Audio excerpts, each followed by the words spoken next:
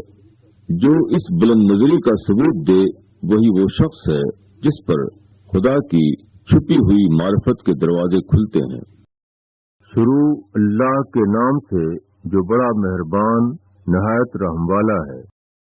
اور ان لوگوں کی مثال جو اپنے مال کو اللہ کی رضا چاہنے کے لیے اور اپنے نفس میں پختگی کے لیے خرچ کرتے ہیں، ایک باغ کی طرح ہے جو بلندی پر ہو، اس پر زور کا میہ پڑا تو وہ دونا پھل لایا، اور اگر زور کا میہ نہ پڑے تو ہلکی پھوار بھی کافی ہے۔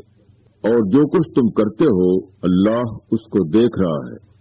کیا تم میں سے کوئی یہ پسند کرتا ہے کہ اس کے پاس کھجوروں اور انگوروں کا ایک باغ ہو، اس کے نیچے نہریں بہ رہی ہوں، اس میں اس کے واسطے ہر قسم کے پھل ہوں، اور وہ بوڑھا ہو جائے اور اس کے بچے ابھی کمزور ہوں، تب اس باغ پر ایک بگولا آئے جس میں آگ ہو، پھر وہ باغ جل جائے۔ اللہ اس طرح تمہارے لیے کھول کر نشانیاں بیان کرتا ہے تاکہ تم غور کرو۔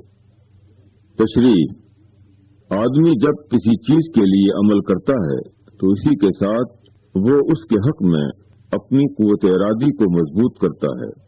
اگر وہ اپنی خواہش کے تحت عمل کرے تو اس نے اپنے دل کو اپنی خواہش پر جمایا۔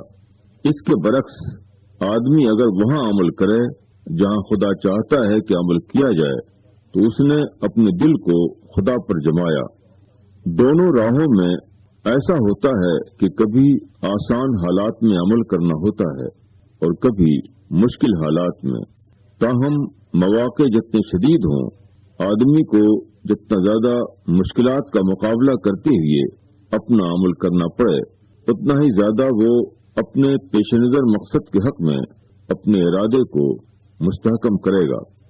عام حالات میں اللہ کی راہ میں اپنے اثاثے کو خرچ کرنا بھی باعث ثواب ہے، مگر جب مخالف اسباب کی وجہ سے خصوصی قوت ارادی کو استعمال کر کے آدمی اللہ کی راہ میں اپنا اثاثہ دے تو اس کا ثواب اللہ کے یہاں بہت زیادہ ہے۔ جس مد میں خرچ کرنا دنیاوی اعتبار سے بے فائدہ ہو، اس میں اللہ کی رضا کے لیے خرچ کرنا، جس کو دینے کا دل نہ چاہے اس کو اللہ کے لیے دینا، جس سے خوش معاملگی پر طبیعت آمادہ نہ ہو اس سے اللہ کی خاطر خوش معاملگی کرنا، وہ چیزیں ہیں جو آدمی کو سب سے زیادہ خدا پرستی پر جماتی ہیں اور اس کو خدا کی خصوصی رحمت و نصرت کا مستحق بناتی ہیں۔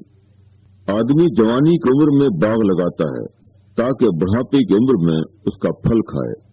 پھر وہ شخص کیسا بدنصیب ہے جس کا ہرا بھرا باغ اس کی آخر عمر میں عین اس وقت برباد ہو جائے جبکہ وہ سب سے زیادہ اس کا محتاج ہو، اور اس کے لیے وہ وقت بھی ختم ہو چکا ہو جبکہ وہ دوبارہ نیا باغ لگائے اور اس کو اثر نو تیار کرے۔ ایسا ہی حال ان لوگوں کا ہے جنہوں نے دین کا کام دنیوی عزت اور منفعت کے لیے کیا۔ وہ بظاہر نیکی اور بھلائی کا کام کرتے رہے، مگر ان کا کام صرف شکلاً ہی عام دنیا داروں سے مختلف تھا، باعتبار حقیقت دونوں میں کوئی فرق نہ تھا۔ عام دنیا دار جس دنیاوی ترقی اور ناموری کے لیے دنیاوی نقشوں میں دوڑ دھوپ کر رہے تھے، اسی دنیاوی ترقی اور ناموری کے لیے انہوں نے دینی نقشوں میں دوڑ دھوپ جاری کر دی۔ جو شہرت و عزت دوسرے لوگ دنیا کی عمارت میں اپنا اثاثہ خرچ کر کے حاصل کر رہے تھے، اسی شہرت و عزت کو انہوں نے دین کی عمارت میں اپنا اثاثہ خرچ کر کے حاصل کرنا چاہا۔ ایسے لوگ جب مرنے کے بعد آخرت کے عالم میں پہنچیں گے تو وہاں ان کے لیے کچھ نہ ہوگا۔ انہوں نے جو کچھ کیا اسی دنیا کے لیے کیا، پھر وہ اپنی کیے کا پھل اگلی دنیا میں کس طرح پا سکتے ہیں؟ خدا کی نشانیاں ہمیشہ ظاہر ہوتی ہیں مگر وہ خاموش زبان میں ہوتی ہیں۔ ان سے وہی سبق دے سکتا ہے جو اپنے اندر سوچنے کی صلاحیت پیدا کر چکا ہو۔ شروع اللہ کے نام سے جو بڑا مہربان نہایت رحم والا ہے۔ اے ایمان والو، خرچ کرو عمدہ چیز اپنی کمائی میں سے، اور اس میں سے جو ہم نے تمہارے لیے زمین میں سے پیدا کیا ہے، اور ردی چیز کا قصد نہ کرو کہ اس میں سے خرچ کرو، حالانکہ تم کبھی اس کو لینے والے نہیں، الا یہ کہ چشم پوشی کر جاؤ۔ اور جان لو کہ اللہ بے نیاز ہے، خوبیوں والا ہے۔ شیطان تم کو محتاجی سے ڈراتا ہے اور بری بات کی تلقین کرتا ہے، اور اللہ وعدہ دیتا ہے اپنی بخشش کا اور فضل کا، اور اللہ وسعت والا ہے، جاننے والا ہے۔ وہ جس کو چاہتا ہے حکمت دیتا ہے، اور جس کو حکمت ملی اس کو بڑی دولت مل گئی، اور نصیحت وہی حاصل کرتے ہیں جو عقل والے ہیں۔ تشریح: آدمی دنیا میں جو کچھ کماتا ہے اس کو خرچ کرنے کی دو صورتیں ہیں۔ ایک یہ کہ اس کو شیطان کے بتائے ہوئے راستے میں خرچ کیا جائے، دوسرے یہ کہ اس کو اللہ کے بتائے ہوئے راستے میں خرچ کیا جائے۔ شیطان یہ کرتا ہے کہ آدمی کے ذاتی تقاضوں کی اہمیت اس کے دل میں بٹھاتا ہے۔ وہ اس کو سکھاتا ہے کہ تم نے جو کچھ کمایا ہے اس کا بہترین مصرف یہ ہے کہ اس کو اپنی ذاتی ضرورتوں کو پورا کرنے میں لگاؤ۔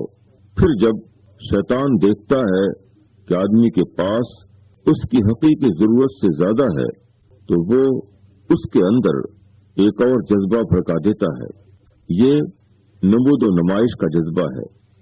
اب وہ اپنی دولت کو بے دریغ نمائشی کاموں میں بہانے لگتا ہے اور خوش ہوتا ہے کہ اس نے اپنی دولت کو بہترین مصرف میں لگایا۔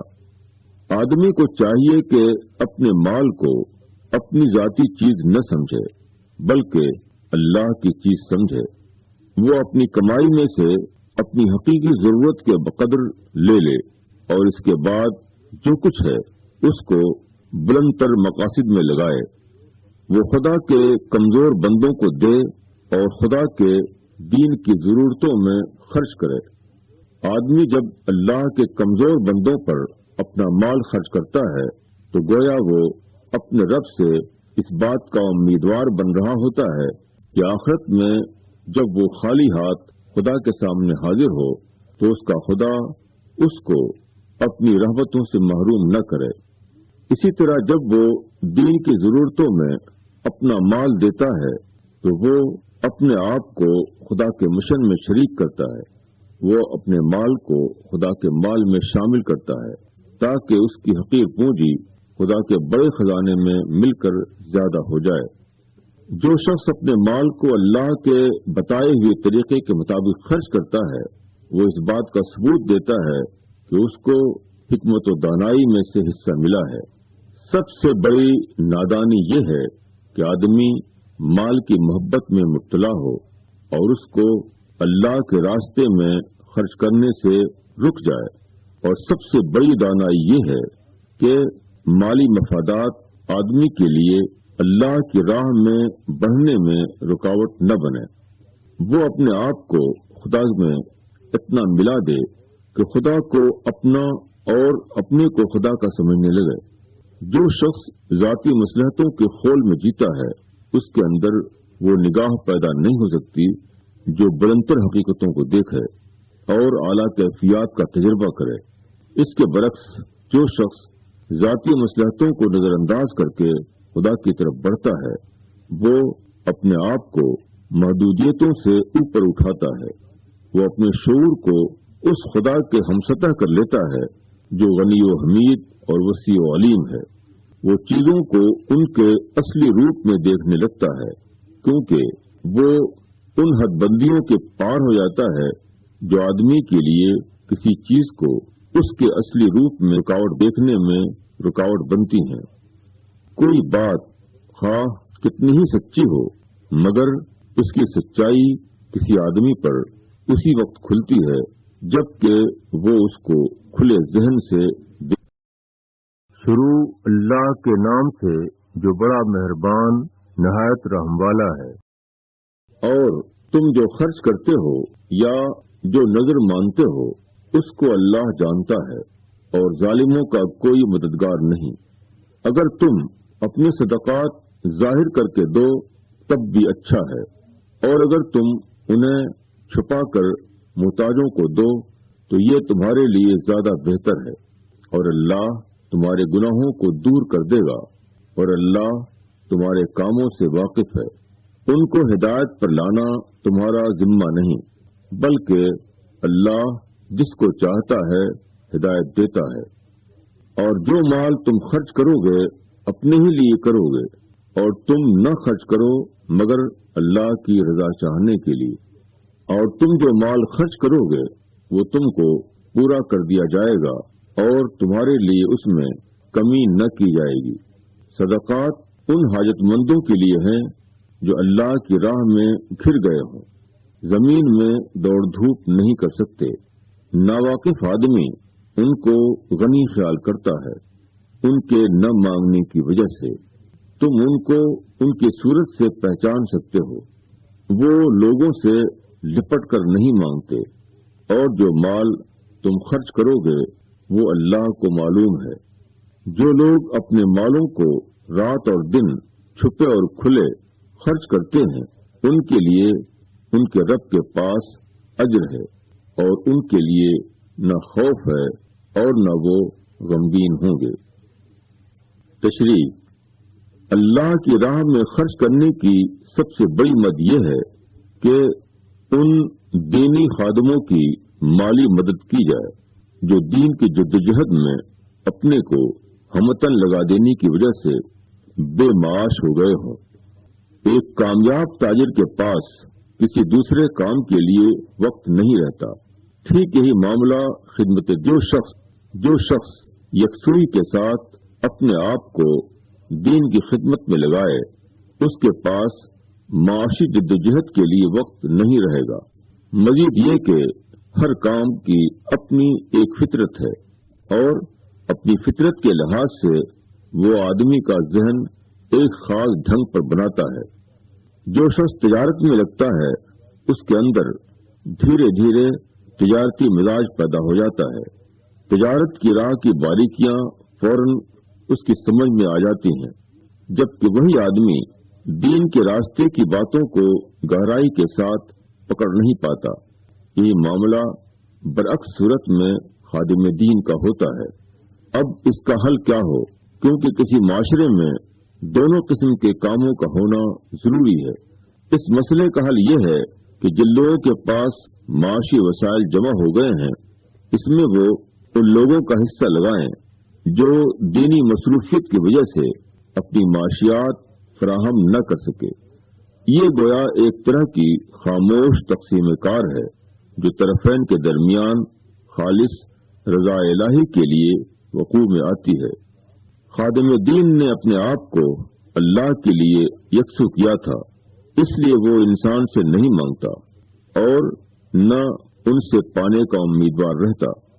دوسری طرف صاحب معاش یہ سوچتا ہے کہ میرے پاس معاشی وسائل اس قیمت پر آئے ہیں کہ میں خدمت دین کی راہ میں وہ نہ کر سکا جو مجھ کو کرنا چاہیے تھا، اس لیے اس کی تلافی یہ ہے کہ میں اپنے مال میں اپنے ان بھائیوں کا حصہ لگاؤں جو گویا میری کمی کی تلافی خدا کے یہاں کر رہے ہیں۔ جب دین کی جدوجہد اس مرحلے میں ہو کہ دین کے نام پر معاشی عہدے نہ ملتے ہوں، جب دین کی راہ میں لگنے والا آدمی بے روزگار ہو جائے، اس وقت دین کے خادموں کو اپنا مال دینا بظاہر ماحول کے ایک غیر اہم طبقے سے اپنا رشتہ جوڑنا ہے۔ ایسے افراد پر خرچ کرنا مجلسوں میں قابل تذکرہ نہیں ہوتا، وہ آدمی کی حیثیت اور ناموری میں اضافہ نہیں کرتا، مگر یہی وہ خرچ ہے جو آدمی کو سب سے زیادہ اللہ کی رحمتوں کا مستحق بناتا ہے۔ شروع اللہ کے نام سے جو بڑا مہربان نہایت رحم والا ہے۔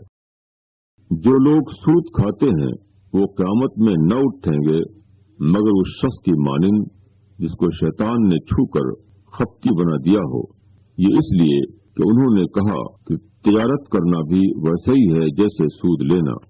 حالانکہ اللہ نے تجارت کو حلال ٹھہرایا ہے اور سود کو حرام کیا ہے۔ پھر جس شخص کے پاس اس کے رب کی طرف سے نصیحت پہنچی اور وہ باز آ گیا تو جو کچھ وہ لے چکا وہ اس کے لیے ہے اور اس کا معاملہ اللہ کے حوالے ہے۔ اور جو شخص پھر وہی کرے تو وہی لوگ دوزخی ہیں، وہ اس میں ہمیشہ رہیں گے اللہ سود کو گھٹاتا ہے اور صدقات کو بڑھاتا ہے۔ اللہ پسند نہیں کرتا ناشکروں کو، گنہگاروں کو۔ بے شک جو لوگ ایمان لائے اور نیک عمل کیے اور نماز کی پابندی کی اور زکوٰۃ ادا کی، ان کے لیے ان کا اجر ہے ان کے رب کے پاس۔ ان کے لیے نہ کوئی اندیشہ ہے اور نہ وہ غمگین ہوں گے۔ تشریح: بندوں کے درمیان باہمی طور پر جو معاشی تعلقات مطلوب ہیں، ان کی علامت زکوٰۃ ہے۔ زکوٰۃ میں ایک مسلمان دوسرے مسلمان کے حقوق کا اعتراف یہاں تک کرتا ہے کہ وہ خود اپنی کمائی کا ایک حصہ نکال کر اپنے بھائی کو دیتا ہے۔ جو دین حقوق شناسی کا ایسا ماحول بنانا چاہتا ہو، وہ سود کے زرپرستانہ طریقے کو کسی طرح قبول نہیں کر سکتا۔ ایسے معاشرے میں باہمی لین دین تجارت کے اصول پر ہوتا ہے، نہ کہ سود کے اصول پر۔ تجارت میں بھی آدمی نفع لیتا ہے، مگر تجارت کا جو نفع ہے وہ آدمی کی محنت اور اس کے خطرات مول لینے کی قیمت ہوتا ہے، جبکہ سود کا نفع محض خود غرضی اور زر اندوزی کا نتیجہ ہے۔ سود کا کاروبار کرنے والا اپنی دولت دوسرے کو اس لیے دیتا ہے کہ وہ اس کے ذریعے اپنی دولت کو مزید بڑھائے۔ وہ یہ دیکھ کر خوش ہوتا ہے کہ اس کا سرمایہ یقینی شرح سے بڑھ رہا ہے، مگر اس عمل کے دوران وہ خود اپنے اندر جو انسان تیار کرتا ہے وہ ایک خود غرض اور دنیا پرست انسان ہے۔ اس کے برعکس جو آدمی اپنی کمائی میں سے صدقہ کرتا ہے، جو دوسروں کی ضرورت مندی کو اپنے لیے تجارت کا سودا نہیں بناتا بلکہ اس کے ساتھ اپنے کو شریک کرتا ہے، ایسا شخص اپنے عمل کے دوران اپنے اندر جو انسان تیار کر رہا ہے وہ پہلے سے بالکل مختلف انسان ہے۔ یہ وہ انسان ہے جس کے دل میں دوسروں کی خیرخواہی ہے، جو ذاتی دائرے سے اوپر اٹھ کر سوچتا ہے۔ دنیا میں آدمی اس لیے نہیں بھیجا گیا ہے کہ وہ یہاں اپنی کمائی کے ڈھیر لگائے۔ آدمی کے لیے ڈھیر لگانے کی جگہ آخرت ہے۔ دنیا میں آدمی کو اس لیے بھیجا گیا ہے کہ یہ دیکھا جائے کہ ان میں کون ہے جو اپنی خصوصیات کے اعتبار سے اس قابل ہے کہ اس کو آخرت کی جنتی دنیا میں بسایا جائے۔ جو لوگ اس صلاحیت کا ثبوت دیں گے ان کو خدا جنت کا باشندہ بننے کے لیے چن لے گا، اور باقی تمام لوگ کوڑا کرکٹ کی طرح جہنم میں پھینک دیے جائیں گے۔ صدقہ کی روح حاجت مند کو اپنا مال خدا کے لیے دینا ہے، اور سود کی روح استحصال کے لیے دینا۔ صدقہ اس بات کی علامت ہے کہ آدمی آخرت میں اپنے لیے نعمتوں کا ڈھیر دیکھنا چاہتا ہے۔ اس کے مقابلے میں سود اس بات کی علامت ہے کہ وہ اسی دنیا میں اپنے لیے ڈھیر لگانے کا خواہش مند ہے۔ یہ دو الگ الگ انسان ہیں، اور یہ ممکن نہیں کہ خدا کے یہاں دونوں کا انجام یکساں قرار پائے۔ دنیا اسی کو ملتی ہے جس نے دنیا کے لیے محنت کی ہو، اسی طرح آخرت اسی کو ملے گی جس نے آخرت کے لیے اپنے اثاثے کو قربان کیا۔ شروع اللہ کے نام سے جو بڑا مہربان نہایت رحم والا ہے۔ اے ایمان والو، اللہ سے ڈرو، اور جو سود باقی رہ گیا ہے اس کو چھوڑ دو اگر تم مومن ہو۔ اگر تم ایسا نہیں کرتے تو اللہ اور اس کے رسول کی طرف سے لڑائی کے لیے خبردار ہو جاؤ، اور اگر تم توبہ کر لو تو اصل رقم کے تم حقدار ہو۔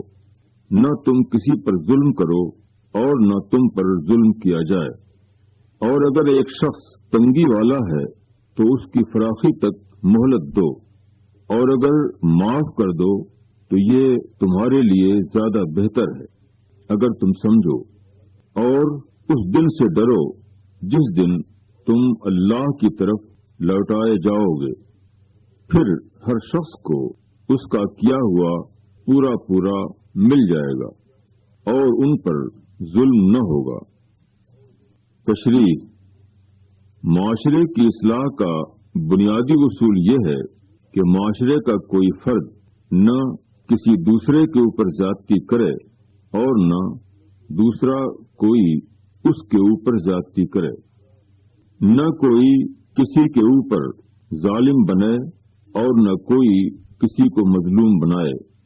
سود خواری ایک کھلا ہوا معاشی ظلم ہے، اس لیے اسلام نے اس کو حرام ٹھہرایا، حتیٰ کہ اسلامی اقتدار کے تحت سودی کاروبار کو فوجداری جرم قرار دیا۔ تاہم ایک سودخوار کو جس طرح دوسرے کے ساتھ ظالمانہ کاروبار کرنے کی اجازت نہیں ہے، اسی طرح کسی دوسرے کو بھی یہ حق نہیں ہے کہ وہ سودخوار کو اپنے ظلم کا نشانہ بنائے۔ کسی کا مجرم ہونا اس کو اس کے دیگر حقوق سے محروم نہیں کرتا۔ سودخوار کے خلاف جب کارروائی کی جائے گی تو صرف اس کے سودی اضافے کو ساقط کیا جائے گا، اپنی اصل رقم کو واپس لینے کا وہ پھر بھی حقدار ہوگا۔ تاہم عمومی قانون کے تحت اسلام انسانی کمزوریوں کی بھی آخری حد تک رعایت کرتا ہے، اس لیے حکم دیا گیا کہ کوئی قرضدار اگر وقت پر تنگ دست ہے تو اس کو اس وقت تک مہلت دی جائے گی جب تک وہ اپنے ذمے کی رقم ادا کرنے کے قابل ہو جائے۔ اسی کے ساتھ یہ تلقین بھی کی گئی کہ کوئی شخص قرض کی رقم ادا کرنے کے قابل نہ رہے تو اس کے ذمے کی رقم کو سرے سے معاف کر دینے کا حوصلہ پیدا کرو۔ معاف کرنے والا خدا کے یہاں اجر کا مستحق بنتا ہے اور دنیا میں اس کا یہ فائدہ ہے کہ معاشرے کے اندر باہمی رعایت اور ہمدردی کی فضا پیدا ہوتی ہے جو آخرکار سب کے لیے مفید ہے۔ تاہم صرف قانون کا نفاذ معاشرے کی صلاح و فلاح کا ضامن نہیں، حقیقی اصلاح کے لیے ضروری ہے کہ معاشرے میں تقوی کی فضا موجود ہو۔ اس لیے قانونی حکم بتاتے ہوئے ایمان، تقوی اور آخرت کا اہتمام کے ساتھ ذکر کیا گیا۔ جس طرح ایک سیکولر نظام اسی وقت کامیابی کے ساتھ چلتا ہے جبکہ شہریوں کے اندر اس کے مطابق قومی کردار موجود ہو، اسی طرح اسلامی نظام اسی وقت صحیح طور پر وقوع میں آتا ہے جبکہ افراد کے قابل لحاظ حصے میں تقوی کی روح پائی جاتی ہو۔ قومی کردار یا تقوی دراصل مطلوبہ نظام کے حق میں افراد کی آمادگی کا نام ہے، اور افراد کے اندر جب تک ایک درجے کی آمادگی نہ ہو محض قانون کے زور پر اس کو نافذ نہیں کیا جا سکتا۔ مزید یہ کہ اسلام کی روح سے اصلاح معاشرہ بجائے خود مطلوب چیز نہیں، اسلام میں اصل مطلوب چیز فرد کی اصلاح ہے، معاشرے کی اصلاح صرف اس کا ایک ثانوی نتیجہ ہے۔ قرآن جس ایمان، تقوی اور فکر آخرت کی طرف بلاتا ہے اس کا تحقق فرد کے اندر ہوتا ہے، نہ کہ کسی اجتماعی حیات کے اندر۔ اس لیے قرآنی دعوت کا اصل مخاطب فرد ہے اور معاشرے کی اصلاح افراد کی اصلاح کا اجتماعی ظہور۔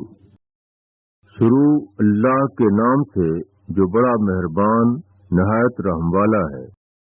اے ایمان والو، جب تم کسی مقرر مدت کے لیے ادھار کا لین دین کرو تو اس کو لکھ لیا کرو، اور اس کو لکھے تمہارے درمیان کوئی لکھنے والا انصاف کے ساتھ، اور لکھنے والا لکھنے سے انکار نہ کرے۔ جیسا اللہ نے اس کو سکھایا اسی طرح اس کو چاہیے کہ لکھ دے، اور وہ شخص لکھوائے جس پر حق آتا ہے، اور وہ ڈرے اللہ سے جو اس کا رب ہے، اور اس میں کوئی کمی نہ کرے۔ اور اگر وہ شخص جس پر حق آتا ہے بے سمجھ ہو یا کمزور ہو یا خود لکھوانے کی قدرت نہ رکھتا ہو تو چاہیے کہ اس کا ولی انصاف کے ساتھ لکھوا دے، اور اپنے مردوں میں سے 2 آدمیوں کو گواہ کر لو، اور اگر 2 مرد نہ ہوں تو پھر 1 مرد اور 2 عورتیں ان لوگوں میں سے جن کو تم پسند کرتے ہو، تاکہ اگر ایک عورت بھول جائے تو دوسری عورت اس کو یاد دلا دے، اور گواہ انکار نہ کریں جب وہ بلائے جائیں، اور معاملہ چھوٹا ہو یا بڑا میعاد کے تعین کے ساتھ اس کو لکھنے میں کاہلی نہ کرو۔ یہ لکھ لینا اللہ کے نزدیک زیادہ انصاف کا طریقہ ہے، اور گواہی کو زیادہ درست رکھنے والا ہے، اور زیادہ قرین قیاس ہے کہ تم شبہے میں نہ پڑو۔ لیکن اگر کوئی سودا دست بدست ہو جس کا تم آپس میں لین دین کیا کرتے ہو تو تم پر کوئی الزام نہیں کہ تم اس کو نہ لکھو، مگر جب یہ سودا کرو تو گواہ بنا لیا کرو، اور کسی لکھنے والے کو یا گواہ کو تکلیف نہ پہنچائی جائے، اور اگر ایسا کرو گے تو یہ تمہارے لیے گناہ کی بات ہوگی۔ اور اللہ سے ڈرو، اللہ تم کو سکھاتا ہے، اور اللہ ہر چیز کا جاننے والا ہے۔ اور اگر تم سفر میں ہو اور کوئی لکھنے والا نہ پاؤ تو رہن رکھنے کی چیزیں قبضے میں دے دی جائیں، اور اگر ایک دوسرے کا اعتبار کرتا ہو تو چاہیے کہ جس پر اعتبار کیا گیا وہ اعتبار کو پورا کرے، اور اللہ سے ڈرے جو اس کا رب ہے، اور گواہی کو نہ چھپاؤ، اور جو شخص چھپائے گا اس کا دل گنہگار ہوگا، اور جو کچھ تم کرتے ہو اللہ اس کو جاننے والا ہے۔ تشریح: 2 آدمیوں کے درمیان نقد معاملہ ہو تو لین دین ہو کر اسی وقت معاملہ ختم ہو جاتا ہے، مگر ادھار معاملات کی نوعیت مختلف ہے۔ ادھار معاملے میں اگر ساری بات زبانی ہو تو کاغذی ثبوت نہ ہونے کی وجہ سے بعد کو اختلاف پیدا ہونے کا امکان رہتا ہے۔ طرفین اپنے اپنے مطابق معاملے کی تصویر پیش کرتے ہیں، اور کوئی ایسی قطعی بنیاد نہیں ہوتی جس کی روشنی میں صحیح فیصلہ کیا جا سکے۔ نتیجہ یہ ہوتا ہے کہ ادائیگی کے وقت اکثر دونوں کو ایک دوسرے سے شکایات پیدا ہو جاتی ہیں۔ اس کا حل تحریر ہے۔ نقد معاملے کو لکھ لیا جائے تو وہ بھی بہتر ہے، مگر ادھار معاملات کے لیے تو ضروری ہے کہ ان کو باقاعدہ تحریر میں لایا جائے اور اس پر گواہ بنا لیے جائیں۔ اختلاف کے وقت یہی تحریر فیصلے کی بنیاد ہوگی۔ یہ مسلمان کے لیے تقوی اور عدل کی ایک حفاظتی تدبیر ہے۔ کتابت شدہ شرائط کے مطابق وہ اپنے حقوق کو ادا کر کے خدا اور خلق کے سامنے بری الذمہ ہو جاتا ہے۔ مسلمان خدا کے دین کے گواہ ہیں۔ جس طرح اللہ کی بات کو جانتے ہوئے چھپانا جائز نہیں، اسی طرح انسانی معاملات میں کسی کے پاس کوئی گواہی ہو تو اس کو چاہیے کہ اس کو ظاہر کر دے۔ گواہی کو چھپانا اپنے اندر مجرمانہ ذہن کی پرورش کرنا ہے، اور معاملے کے منصفانہ فیصلے میں وہ حصہ ادا نہ کرنا ہے جو وہ ادا کر سکتا ہے۔ انسان کا ضمیر چاہتا ہے کہ جب ایک چیز حق نظر آئے تو اس کے حق ہونے کا اعتراف کیا جائے، اور جب ایک چیز ناحق دکھائی دے تو اس کے ناحق ہونے کا اعلان کیا جائے۔ ایسی حالت میں جو شخص اپنے وقار اور مصلحت کی خاطر اپنی زبان کو بند رکھتا ہے وہ گویا ایسا مجرم ہے جو اپنے جرم پر خود ہی گواہ بن گیا ہو۔ شروع اللہ کے نام سے جو بڑا مہربان نہایت رحم والا ہے۔ اللہ کا ہے جو کچھ آسمانوں میں ہے اور جو زمین میں ہے۔ تم اپنے دل کی باتوں کو ظاہر کرو یا چھپاؤ، اللہ تم سے اس کا حساب لے گا۔ پھر جس کو چاہے گا بخشے گا اور جس کو چاہے گا سزا دے گا۔ اور اللہ ہر چیز پر قدرت رکھنے والا ہے۔ رسول ایمان لایا ہے اس پر جو اس کے رب کی طرف سے اس پر اترا ہے، اور مسلمان بھی اس پر ایمان لائے ہیں۔ سب ایمان لائے ہیں اللہ پر اور اس کے فرشتوں پر اور اس کی کتابوں پر اور اس کے رسولوں پر۔ ہم اس کے رسولوں میں سے کسی کے درمیان فرق نہیں کرتے، اور وہ کہتے ہیں کہ ہم نے سنا اور مانا، ہم تیری بخشش چاہتے ہیں اے ہمارے رب، اور تیری ہی طرف لوٹنا ہے۔ اللہ کسی پر ذمہ داری نہیں ڈالتا مگر اس کی طاقت کے مطابق۔ اس کو ملے گا وہی جو اس نے کمایا، اور اس پر پڑے گا وہی جو اس نے کیا۔ اے ہمارے رب، ہم کو نہ پکڑ اگر ہم بھولیں یا ہم غلطی کر جائیں۔ اے ہمارے رب، ہم پر بوجھ نہ ڈال جیسا تو نے ڈالا تھا ہم سے اگلوں پر۔ اے ہمارے رب، ہم سے وہ نہ اٹھوا جس کی طاقت ہم کو نہیں، اور درگزر کر ہم سے اور ہم کو بخش دے اور ہم پر رحم کر۔ تو ہمارا کارساز ہے، پس انکار کرنے والوں کے مقابل میں ہماری مدد کر۔ تشریح: کائنات کی ہر چیز اللہ کے زیر حکم ہے۔ ذرے سے لے کر ستاروں تک سب خدا کے مقرر نقشے میں بٹھے ہوئے ہیں۔ وہ اسی راستے پر چل رہے ہیں جس پر چلنے کے لیے خدا نے ان کو پابند کر دیا ہے، مگر انسان ایک ایسی مخلوق ہے جو اپنے کو خود مختار حالت میں پاتا ہے۔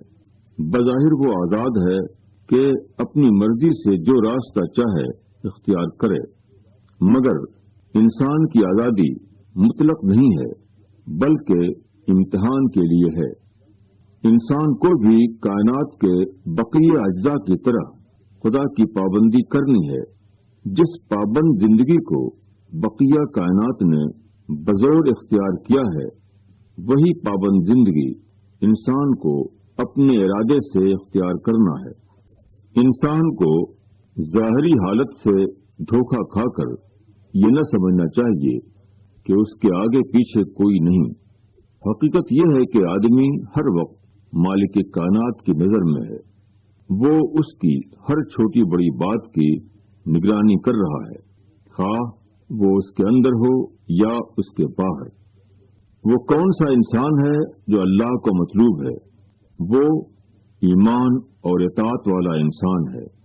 ایمان سے مراد آدمی کی شعوری حوالگی ہے، اور اطاعت سے مراد اس کی عملی حوالگی۔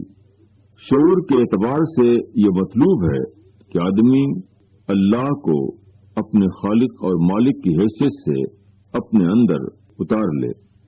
وہ اس حقیقت کو پا گیا ہو کہ کائنات کا نظام کوئی بے روح مشینی نظام نہیں ہے، بلکہ ایک زندہ نظام ہے جس کو خدا اپنے کارندوں کے ذریعے چلا رہا ہے۔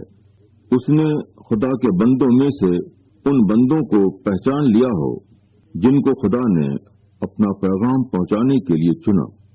خدا نے انسانوں کی ہدایت کے لیے جو کتاب اتاری ہے، اس کو وہ حقیقی معنوں میں اپنے فکر و خیال کا جز بنا چکا ہو۔ رسالت اور پیغمبری اس کو پوری انسانی تاریخ میں ایک مسلسل واقعے کی صورت میں نظر آنے لگے۔ ایمانیات کو اس طرح اپنے دل و دماغ میں بٹھا لینے کے بعد وہ اپنی زندگی ہمتاً اس کے نقشے پر ڈھال دے۔ پھر یہ ایمان و اطاعت اس کے لیے کوئی رسمی اور ظاہری معاملہ نہ ہو، بلکہ وہ اس کی روح کو اس طرح گھلا دے کہ وہ اللہ کو پکارنے لگے، اس کا وجود خدا کی یاد میں ڈھل جائے، اس کی زندگی تمام تر خدا کے اوپر نربھر ہو جائے۔